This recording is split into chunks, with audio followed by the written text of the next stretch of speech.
all set.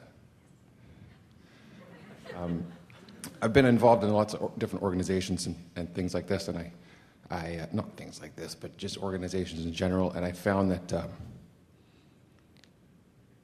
they get such a head of steam going, and they attract so many people, and I'm kind of not a believer in what you're doing because it's not a religion, but I'm here. I believe I have your books and I have all that stuff, and but I see people coming to these things over and over and over again, and they get all the books and they get all the tapes and they get all the CDs and the Thing of the Month program. Who is here for the first time? Turn around. Oh, I'm not being a skeptic. We just thought that we would clarify that. Of course, yes. I'm sure there's tons of people here for the first time.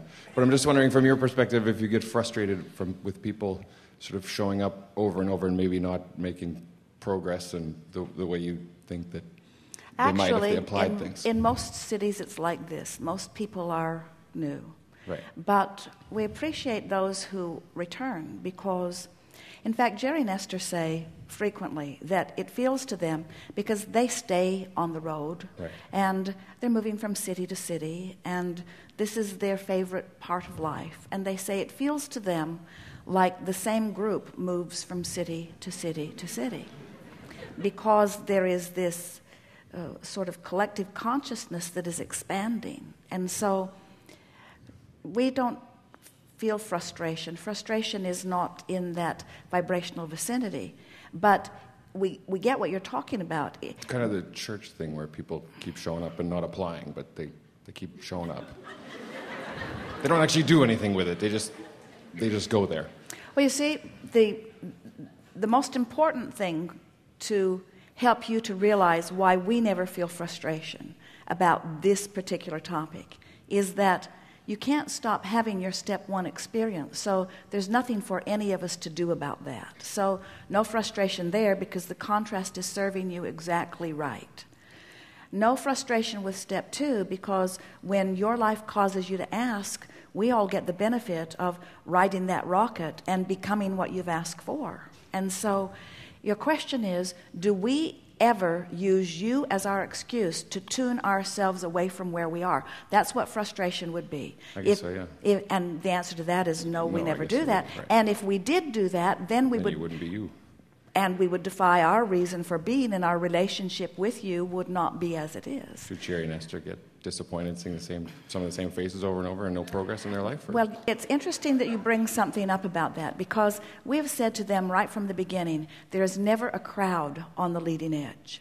And Jerry was determined. He was adamant about it, in fact. He did not want followers. He did not want an organization. He resists the idea even of forums or of anything that causes a collection of people to come and any dependency to begin. And so you're hitting upon something that's important to both of them, and it's inherent in what we know too. I'm glad.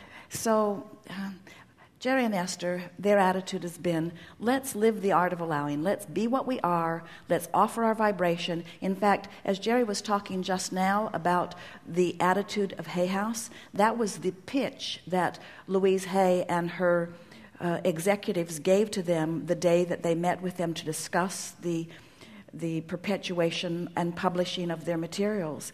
Louise said to them, we will allow this to be. We won't pitch it. We will allow it. We will present it and allow law of attraction to find it, but there will be no hype around these materials. And that settled in just right with Jerry and Esther. So now getting back to the essence of your question, do they feel frustration when someone else doesn't get it? The only frustration that we ever see Esther or Jerry, for that matter, feel is when they don't get it. In other words, when they've expanded to a place and they have not allowed themselves to go there, their frustration is only about them not going there. So, if they were to see themselves as teachers of better lifestyles, which they do, they see themselves that way, and they were to explore the contrast and they were to see many people not get it, let's say, and out of people not catching on, not being ready for it, they were to launch a rocket of desire that they are looking forward to people finding the ease and satisfaction that they have felt. And then they were to look at those that they've determined aren't getting it and use them as their excuse to not go where they have gone. Then Jerry and Esther would feel frustration. But as long as someone is in a place where they're asking, it doesn't matter to Jerry or Esther or any of us where they are in relationship to their understanding of this. If their asking is bright and their resistance isn't much, then we will all have a very good time together. In the beginning, Jerry and Esther thought, well, because there were, as you said, some people who came and came and came. For a while, they only moved around Texas. And so once a month, they were in San Antonio, and then once a month, they were in Houston, and once a month, they were in Dallas, and once a month, they were in Austin. And so they were meeting a lot of the same people, but always new people too. So Jerry and Esther got a very good idea. Let's have an old-timers meeting in every city, and let's have a newcomers meeting in every city. Right. So for a few months, they did that until they discovered everyone came to both meetings. No one wanted to miss anything. And then they began to discover that it doesn't matter how new or long someone has been steeped in the material, it is their life that is causing them to ask. And if someone's in a fresh place of asking, they came to trust that we would find a way to bring them into closer proximity of hearing.